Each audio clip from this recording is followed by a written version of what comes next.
Now यहाँ पे आप देख सकते हैं कि this is ways of saying chapter 1 simplified gist. In very first paragraph, see, Berger begins by establishing the biological importance of vision. Humans frame their world through what they see. तो Berger जो अपने किताब से जो start कर रहे हैं उसका फर्स्ट पेज जो है, फर्स्ट पार्ट है, वहाँ पे वो बोल रहे हैं कि विजन का एक कल्चरल इम्पोर्टेंस के साथ साथ एक बायोलॉजिकल इम्पोर्टेंस है। And this is the very fast thing, क्योंकि हमारे आँख जो है जिससे हम देखते हैं, जिससे हमको अपनी विजन मिलता है, तो वो आँख अपना बॉडी का एक पार्ट है।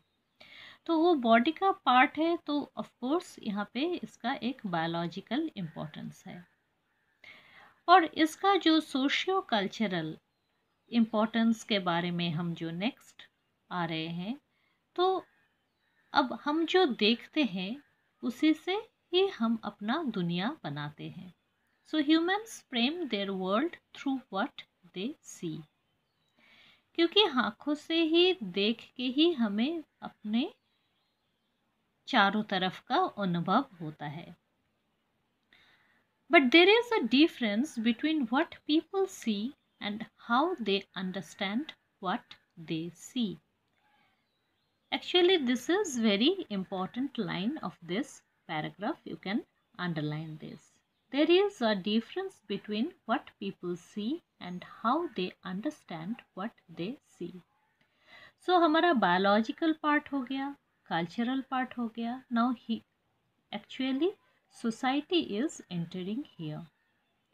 क्योंकि हम जो देखते हैं वो तो एक हो गया ऑर्गेनिक पार्ट, कि हमारे पास आंखें हैं, उस आंखों से हम देख रहे हैं।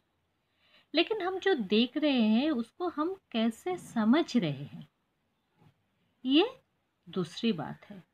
इन दोनों बातों में एक डिफरेंस है।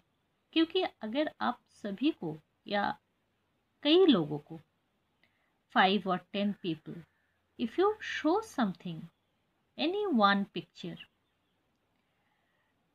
then if you ask, अगर आप पूछो कि आपने इस पिक्चर में क्या देखा, और इस विंडो से अब देखो अपने एक फैमिली का ही, सपोज घर में भी ये एक्सपेरिमेंट कर सकते हो।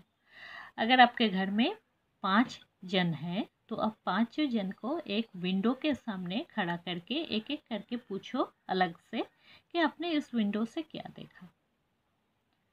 अब देखना कि उन लोगों का आंसर बिल्कुल सेम टू सेम नहीं होगा। उन लोगों के आंसर में कुछ फ़र्क होगा, कुछ डिफरेंस होगा।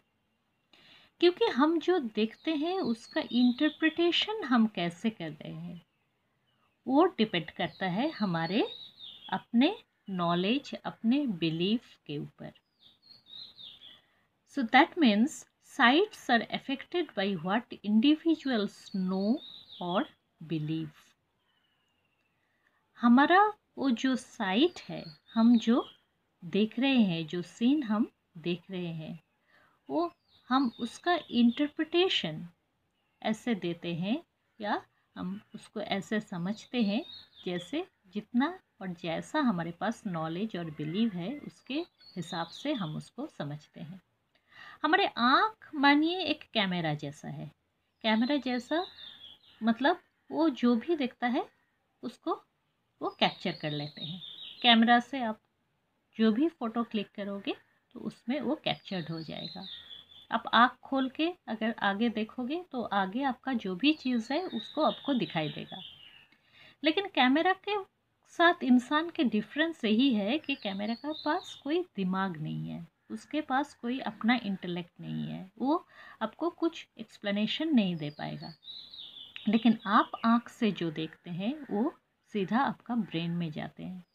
तो आपके पास जो दिमाग है, जो समझ है, जो इंटेलेक्ट है, वो उस सीन को एनालिसिस करते हैं, वो साइट को एनालिसिस करते हैं। और किसके ऊपर करते हैं, किसके बेसिस पे करते हैं?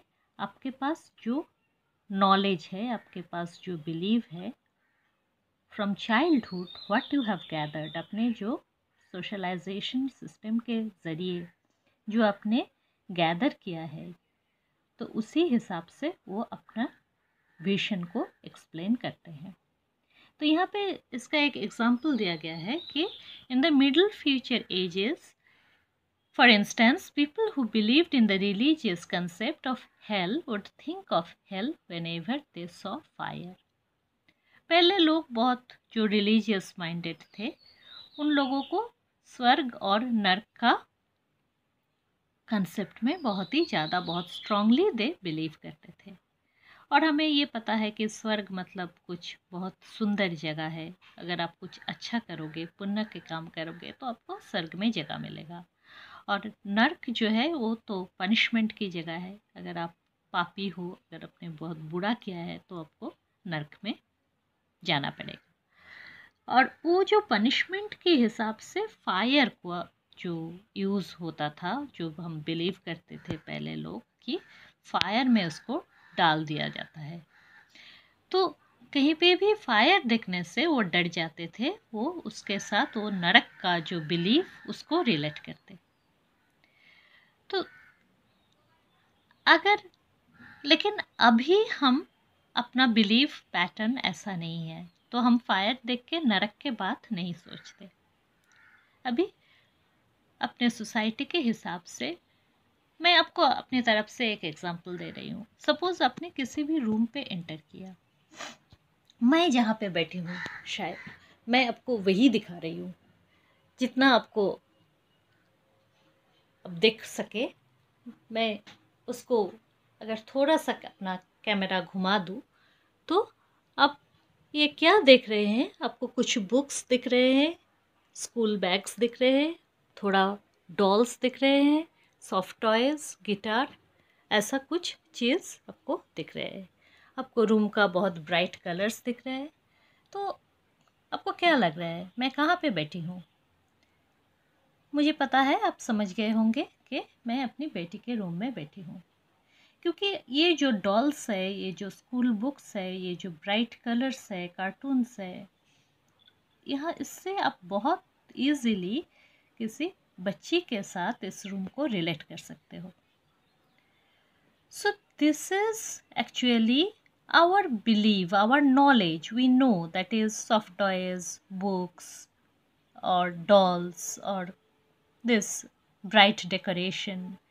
These are actually meant for girls or little girls, girl child.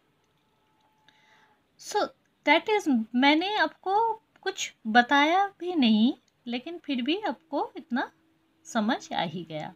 तो that is actually on the basis of your knowledge. आपके पास जो एक्सपीरियंस है, जो बिलीव है, जो नॉलेज है, उसी के ऊपर से आपको देख के ही कुछ चीज़ मालूम पड़ जाता है। Now in second paragraph, Berger illustrates what he calls the gap between words and saying with a painting called The Key of Dreams, which was published in 1930 and written by Belgian surrealist artist Reine Margaret. The painting contains 4 images paired with seemingly mismatched titles.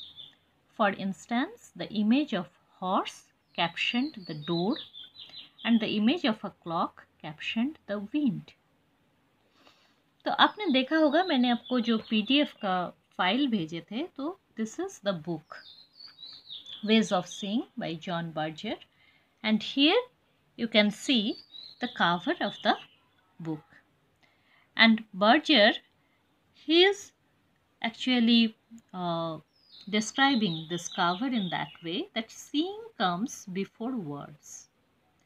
पहले हम दुनिया को देखते हैं, फिर बोलते हैं। जब एक बच्चे का जन्म होता है, तो पहले ही वो बोल नहीं पाता।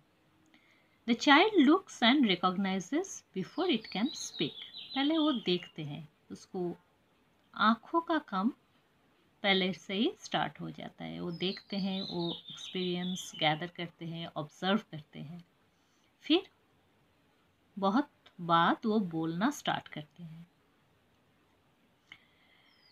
ना यहाँ पे आपको जो पेंटिंग दिख रहे हैं उस पेंटिंग में आप देखिए कि this is first one is a picture or painting of a horse, but here the title is given the door, then one clock, but here it is written the wind. So actually these pictures are mismatched, titles and paintings. So here it is written the painting contains 4 images paired with seemingly mismatched titles. But this Margaret's work is a part of 20th century art movement. ये ऐसा नहीं है कि ये गलती से किया गया है. Actually this is very consciously, ये purposefully this is done. ये जानबूझकर किया गया है क्योंकि ये जो ट्रिक है, ये जो प्रोसेस है, इसको ये आर्ट मूवमेंट का एक पार्ट है. एंड जनरली साइकोलॉजिस्ट जो लोग हैं वो भी इसको यूज करते हैं to activate the unconscious mind by employing everyday objects in unusual ways. तो हमारा जो माइंड है वो कभी कभी अनकॉन्शियस हो जाते हैं और इनएक्टिव हो जाते हैं. तो उसको थोड़ा एक्टिव करने के लिए, उसको कॉन्शियस करने के लिए जो एवरीडे चीज़ है जो हम हर रोज़ देखते हैं और सभी को पता है इसके बारे में, वो सारी चीज़ को थोड़ा डिफरेंट वे यूज़ करते हैं. तो क्योंकि यहाँ पे अगर एक घोड़े का जो पिक्चर है उसके नीचे अगर डोर लिखा होता है या एक क्लॉक के नीचे अगर विंड लिखा होता है तो नेचुरली हमारे माइंड में वो हम देखते ही हम अपने आप को पूछने लगते हैं कि ये कैसा है, ये क्यों है, इसमें कोई रिलेशन है क्या डोर के साथ. हॉर्स हो सकता है कि ये एनिमल है, ये बाहर रहता है, तो डोर से ही हम बाहर की दुनिया को कनेक्ट करते हैं. तो इसीलिए लिखा हुआ है ऐसा, या दूसरा कोई रीज़न है. दैट मीन्स आवर माइंड, हम सोचने लगते हैं.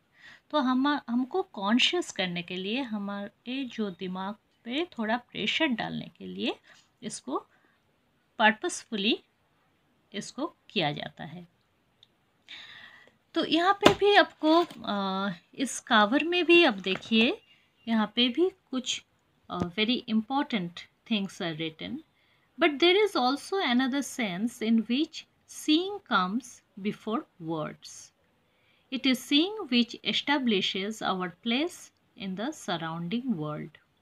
We explain that world with words, but words can never undo the fact that we are surrounded by it. The relation between what we see and what we know is never settled.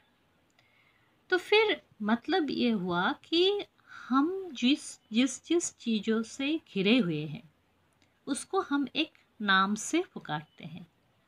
लेकिन अगर हम उस नाम को change भी कर दें तो वो चीज़ चेंज नहीं हो जाता. अगर मैं घोड़े को दरवाज़ा बोल के बुलाऊं तो घोड़ा तो घोड़ा ही रहेगा, वो तो एनिमल ही रहेगा. वो दरवाज़ा बोल के हम जिस चीज़ को जानते हैं वो नहीं बन जाएगा. तो ये भी सही है कि हम अगर बोलते हैं मैंने एक घोड़ा को देखा है तो आपके दिमाग में एक पर्टिकुलर एनिमल का चेहरा ही आएगा. लेकिन किसी भी दूसरे कम्युनिटी में, किसी भी दूसरे सोसाइटी में वो घोड़े को हॉर्स बोलते हैं. लेकिन अगर हमको पता नहीं है कि दोनों सेम ही चीज़ है तो हम समझ नहीं पाएंगे. तो ये वर्ड और watch, what we can see and what we can say, इन दोनों में एक रिलेशन तो है.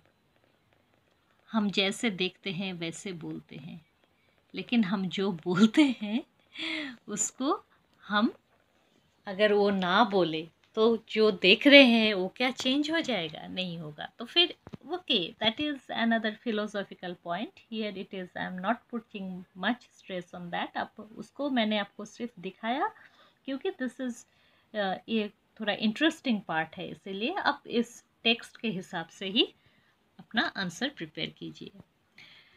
तो यहाँ पे हम वो कावर का जितना एक्सप्लेनेशन का ज़रूरत था उतना देख लिया ये सेकेंड पैराग्राफ में। Now come to the third paragraph. Whenever humans look at something, they observe the relation between the image and themselves. ये छोटा सा पैराग्राफ है लेकिन this paragraph is very important. कहाँ गया? हाँ, so they observe the relation between the image and themselves. हम जब भी किसी चीज़ को देखते हैं तो हम पर्टिकुलरली उस चीज़ को ही नहीं देखते, हम उसके साथ हमारा जो संबंध है उस संबंध को देखते हैं, है ना। तो मैंने आपको ये दिखा रही हूँ, देखिए ये सॉफ्ट टॉय है। ये सॉफ्ट टॉय बाज़ार में ऐसे आपने बहुत देखे होंगे, बहुत सारे दुकान में मिलते हैं, लेकिन जब ये मेरे पास है, मेरे घर में है, मेरे है और या मेरे बच्चे का है, तो इसके साथ मेरा एक स्पेशल रिश्ता है। तो आपके पास भी आपके कुछ ऐसे चीज़ें होंगे, आपके कुछ बुक्स होंगे या आपके कुछ ड्रेसेस होंगे, जैसे तो ये तो बाज़ार में दुकान में अवेलेबल है। ऐसा ही अगर मेरे एक फेवरेट पेन है, वैसे हज़ारों पेन है, लेकिन अगर उसके साथ मेरा कुछ मेमोरीज़ जुड़ा हुआ है, मेरा कुछ रिलेशन है, तो उसको देखकर मुझे उस बात की याद आती है। तो इसीलिए what he is saying, that is whatever we are actually, when we observe any particular thing, we observe the relation. अगर किसी के चीज़ के साथ मेरा कोई संबंध ही नहीं है तो मैं उसको अपने साथ रिलेट नहीं कर पाऊंगी, तो उसका कोई मायने नहीं है। अगर वो मेरा ही नहीं है तो उसको लेकर मेरा कोई कोई मायने नहीं है। They are also aware they can be seen by others. Now ये तो हो गया किसी चीज़ के साथ हमारे रिलेशन की बात। तो मेनली जो जड़ है इनएनिमेट चीज़ है। मैंने लास्ट टाइम भी एक एग्जांपल दिया था कि मेरे घर में एक हैंड फैन रखा हुआ है, कि वो हैंड फैन उतना यूज़फुल कोई चीज़ तो अभी है नहीं, लेकिन फिर भी वो मेरी मम्मी की यूज़ की हुई है, तो मैंने उसको रख दिए हैं एज अ मेमोरी। तो मैं उसको जब देखती हूँ तो मुझे वो दिन याद आते हैं और मेरी मम्मी मुझे याद आती है। तो इसीलिए ऐसा दिस आर एक्चुअली ऑब्जेक्ट्स और थिंग्स और इनएनिमेट जड़ वस्तु है।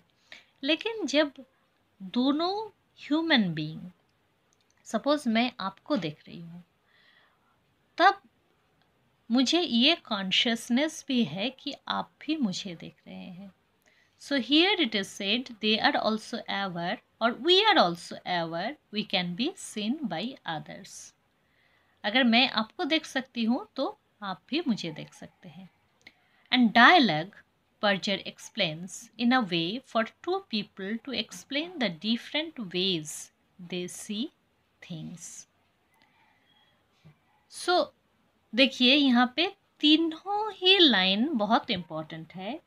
जब हम किसी डायलॉग, दैट मीन्स किसी कन्वर्सेशन में, किसी बातचीत में रहते हैं, तो वो बातचीत को अगर आप थोड़ा ध्यान से एनालिसिस करेंगे तो आपको समझ में आएगा कि कोई भी कन्वर्सेशन, कोई भी बातचीत हो, ये किसी फिल्म को लेकर हो, किसी खाना को लेकर हो, किसी दोस्त को लेकर हो, कुछ भी हो, अगर 5 लोग बैठ के कुछ बात कर रहे हैं तो उसका बात का मतलब यही है कि वो उस चीज़ को कैसे देखते हैं, उसका ही वो अपना ओपिनियन, अपना पॉइंट ऑफ व्यू दे रहे हैं। यही होता है हर एक कन्वर्सेशन में, कि मैं उस चीज़ को, एक चीज़ को कैसे एनालिसिस करती हूँ, कैसे देखती हूँ, और वो कैसे देखते हैं और तीसरा कैसे देखते हैं। वही होता है हर एक कन्वर्सेशन का कंस्ट्रक्शन पॉइंट। उसी के ऊपर कोई भी बातचीत, अब जब किसी के साथ आप बैठ के कोई चर्चा करेंगे, कोई बातचीत करेंगे, तब अपने दिमाग में ये रखना और इसको मिला के देखना कि जब हम अपने अपने पॉइंट ऑफ व्यूज़ देते हैं, बात करते हैं, गप करते हैं, आर्ग्यू करते हैं, कुछ भी करते हैं, तो यही बात होता है. Now in the next paragraph, this is see. Now अब तक हमारे इतना समझ में तो इतना आ गया है कि हम अपने विजन के ज़रिए से जो एक वर्ल्ड की इमेज बनाते हैं, उस इमेज से ही हम अपने दुनिया को समझते हैं. लेकिन इमेज का ये एक टेक्निकल टर्म भी है. तो यहाँ पे बर्जर कैसे डिफाइन कर रहे हैं इमेज को. So but what exactly is an image? This is our fourth paragraph. Okay, so in this paragraph, okay, it's better I think here let's take a break because it's already 20 minutes and I think आप इससे ज़्यादा एक साथ में सुन नहीं पाएंगे. तो यहाँ पे हम एक छोटा सा ब्रेक लेते हैं. नेक्स्ट वीडियो में हम नेक्स्ट जो पैराग्राफ्स है उसका एक्सप्लेन करेंगे.